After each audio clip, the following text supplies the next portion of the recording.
What's going on, people? My name is Batman, and this will be my last Destiny video that I do for a long time until there's some new development that warrants coverage. And that's not because I'm concerned with the thousands of Guardians swarming my comment section like, kill yourself.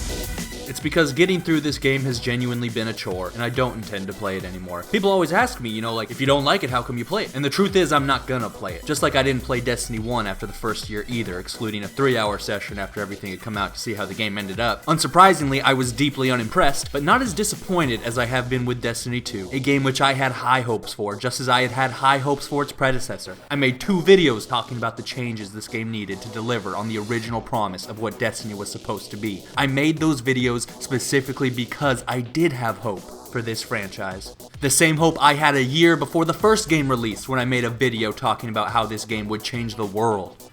I was a fanboy for Destiny before most people even knew it existed. And I've given up on it now, entirely, for good. Don't worry, Guardians, I will leave you now in peace. But I have just a few last things to say. This game is the Kim Kardashian of gaming. Largely pointless and substanceless, but pretty, and marketed expertly. But there is one key difference, and that is that Keeping Up with the Kardashians is not the most popular television show on cable. While Destiny 2, even while underperforming its predecessor in sales, will remain the first or second most popular game released this year. Imagine a world where Keeping Up with the Kardashians was more popular than Breaking Bad or Game of Thrones. What would that say about us? This game has already received so many positive reviews, and the major theme that you see in every 8 out of 10 review is that it's always in relation to the first Destiny, which set such a low bar that reviewers are giving this shit props for what should be basic standards, like this time around the story has a plot. Whoop-de-fucking-do. Only Angry Joe got it right. It's a 6 out of 10 game, and understanding how something of such low quality can rise to such prominence relying on nothing but marketing is the central question of our age. This is, after all, how a 6 out of 10 businessman became president. So let us examine then the Donald Kardashian of video games, Destiny 2. The Destiny 2 PvE is hollow and a waste of your money. They've removed difficulty settings, and what's left is an empty gameplay experience that oftentimes feels more akin to running through empty multiplayer maps in a custom game, or, if you've played Overwatch, the combat training in that game is a very accurate representation of Destiny PvE. I made an emergency video about this when the game first dropped, because I thought people should know just what they are getting for their money. I thought this was necessary because Bungie has played a clever trick where they wait 2 weeks to release the last 10% of the game, and so until that happens, nobody puts a review up, excluding, of course, those tediously long sets of notes drawing no definitive conclusion one way or another that they now call reviews in progress. And thus, the millions of people buying this game during the intervening weeks just have to stab in the dark.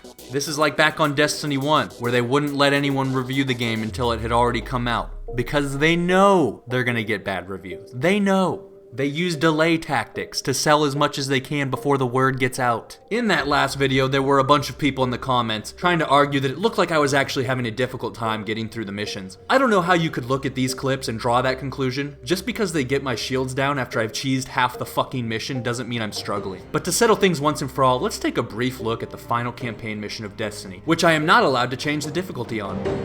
You'll notice the speed, grace, and agility with which I move through and juke out these foes. The haters on my last video were right. Not everyone can do this. I am, after all, the Adrian Peterson of first-person shooters. Finally, I hit another one of those spots where I have to turn off my music and figure out what the game wants me to do because the arrow on my minimap I blindly followed for 90% of the game has disappeared. You'll notice every time my shields drop to red, the enemy's accuracy drops too. I'm also pretty sure low health gives you damage resistance or something. I don't know if Bungie thinks my near invincibility is subtle, but it's really not. What now? Do I have to clear out the enemies? Oh no, the challenge here is that the door only opens every now and then. It's almost as if they're expecting me to try and skip everything, because it's like, why not make me clear the area before I can proceed? Am I supposed to be so overwhelmed here that I couldn't possibly survive the time it takes for the door to reopen? Now for comparison, let's see how hard it is to skip the last campaign mission of Bungie's previous work, Halo 3.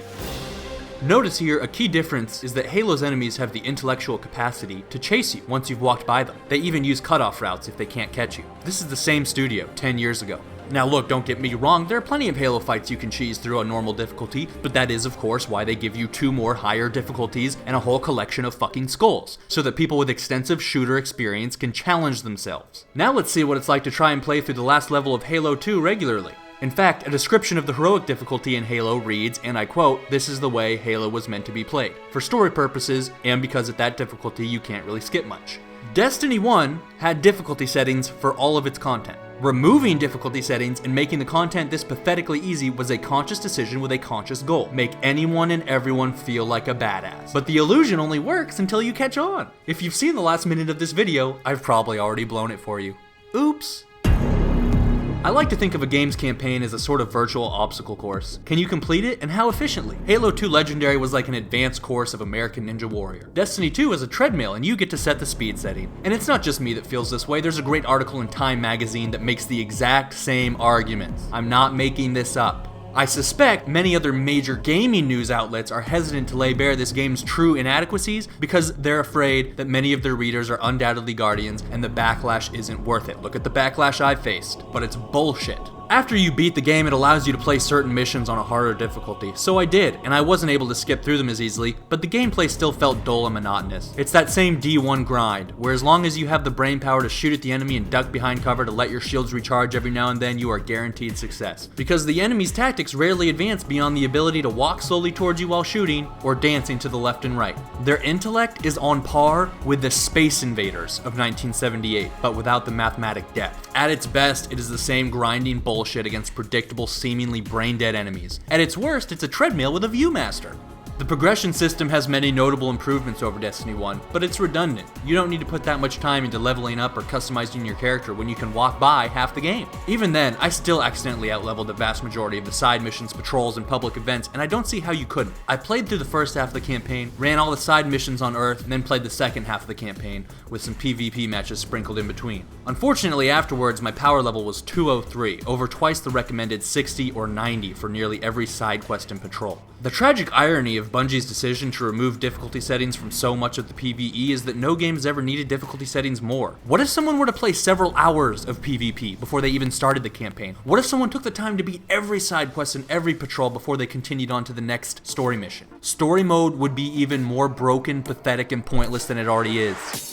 I actually did find one side quest at a 220 power level when I was at 207. It was still a chore, because it's not just about the stats, it's about the enemy's pathetic tactics. And keep in mind, I'm running through all this shit solo, because I have no friends, because I talk shit about Destiny. But imagine how pathetic this would be with 3 times the firepower. They don't have matchmaking for the raid because the social lead at Bungie, M.E. Chung, wanted Destiny to be a welcoming experience, and as a woman she felt safer without it. So instead, they included a convoluted, heavily regulated LFG system that guarantees the raid and Nightfall will always be a safe space where you can feel free to suck cock and get carried because nobody would ever dare criticize you out of fear Bungie might take away their internet points. As of this commentary, this feature is still in beta, which I don't have access to. Ironically, the only 2 parts of the game I was interested in playing, I did not have access to. I'm new on PS4 and don't have anyone on my friends list. I tried to get together some randoms at the farm to run the Nightfall. Many recognized me off YouTube and refused. Still, many others simply ignored my messages. It's remarkable how Destiny's social space is no more social than any other game. You have to go to your recent players, click on people's names, and send them messages out of the blue. I remember when the shared world shooter concept seemed so revolutionary, but this isn't anything more advanced than what you'll find in the pre-game lobby of any other multiplayer shooter. In fact, a typical game lobby allows players to voice chat with one another, both before and after the match, but there's no proximity chat in Destiny, or for that matter, pre- or post-game lobbies in the PvP, so it is astonishingly less social than a regular multiplayer game. You can emote at people, maybe there's some emote sign language that I just don't know about. There's also a meaningless soccer game that nobody gives a shit about. What I suspect they're trying to do here is generate an aura of ambient sociability, which is a concept that social scientists behind these major titles have been toying around with at prominent game development conferences for some time. It's the concept that people like to play alone, together, going about your business in-game without being bothered by others, but still feeling connected to a larger community and having access to others if you want it.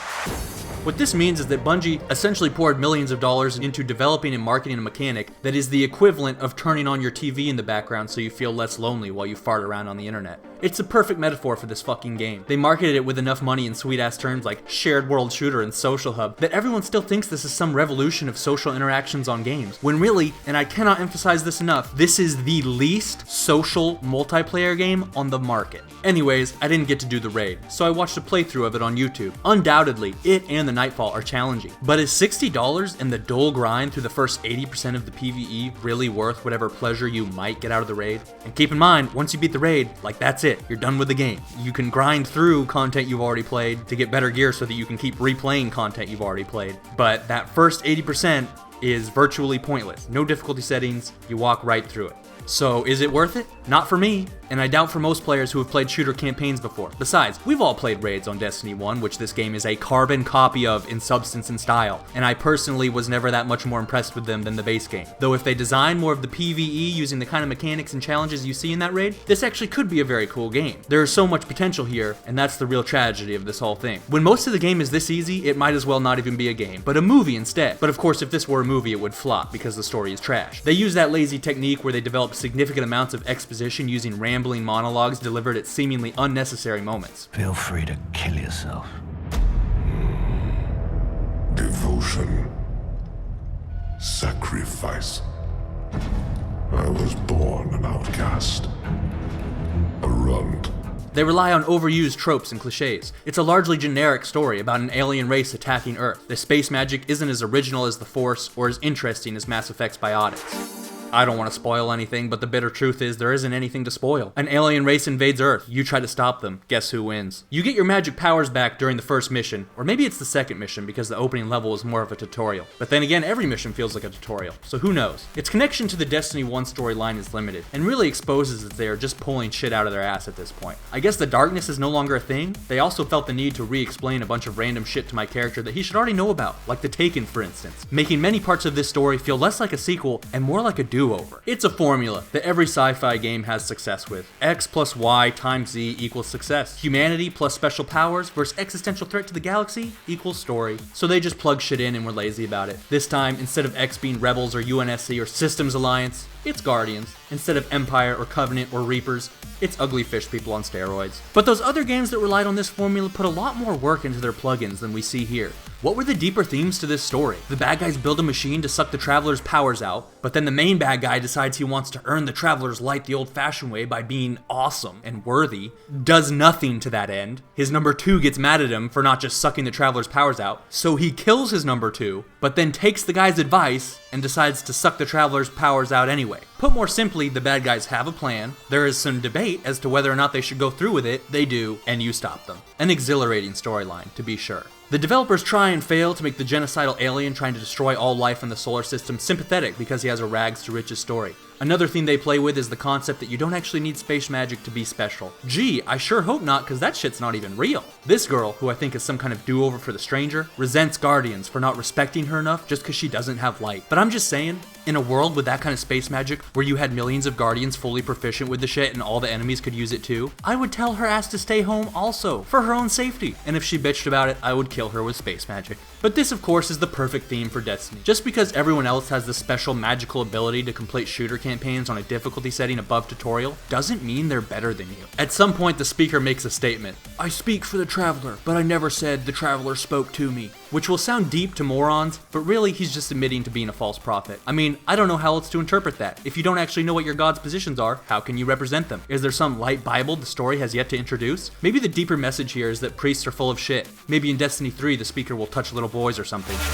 The 2 multiplayer playlists aren't bad, but I think they made a mistake in trying to go with the Overwatch format of having just a casual playlist and a competitive playlist. Overwatch gets away with that because they have a shit ton of replay value embedded in the characters. Destiny doesn't. I consider the PvP this game's bright spot, but ultimately it doesn't particularly stand out from the dozen or so arena shooters I've played before this. I mean, if you already have extensive time on Call of Duty, Halo, or Destiny 1, it's hard to imagine the PvP staying fresh for very long. The maps are lifeless, the classes have some differences, but are still played the same way most of the time. You can put up barriers and throw down some heals, which is cool, but the abilities are so weak that their practical applications are limited, meaning their contributions to replay value are as well. As I've mentioned before, 30 frames per second without dedicated servers is clunky and awkward. They could get away with it on Halo, but a key difference now is the amount of mobility. Sprinting, space magic jetpacks, and barrel rolls, these things weren't meant to exist in such a laggy, stilted environment. Ultimately, it plays like 4v4 Call of Duty, but with Halo's times to kill. At the end of the day, I rate this game 5 out of 10, and unlike most reviewers, I think it's worse than Destiny 1. Nobody should ever pay more than $15 for it, and it should only be played drunk. And don't say I did it for the views. I could drop 500,000 views on tips and tricks tomorrow. In fact, that would be a lot easier than this shit. And I wouldn't get raked through the coals in my own comment section all day. But the whole point of this channel has always been about helping people make informed decisions about how to spend their money on games. Because it's an expensive fucking hobby in a rigged fucking economy. For $60, you can do better than this. You deserve better than this. This video will have more dislikes than likes. You know I'm gonna get thrashed in the comments. I know this. But always remember the negativity bias. Anger is a stronger motivator than contentment. The average Joe watches the video and moves on. Only the insecure guardians stick around to write 10-page essays trying to undo their roasting. Never let an angry, loud minority of people trick you into thinking they are bigger or more important than they are. That's how we got our 2 out of 10 president. Fuck Destiny, fuck the Kardashians, fuck Trump, and fuck the hollow, narcissistic, oversensitive American culture that lets trash rise to the top. This has been your boy. Peace.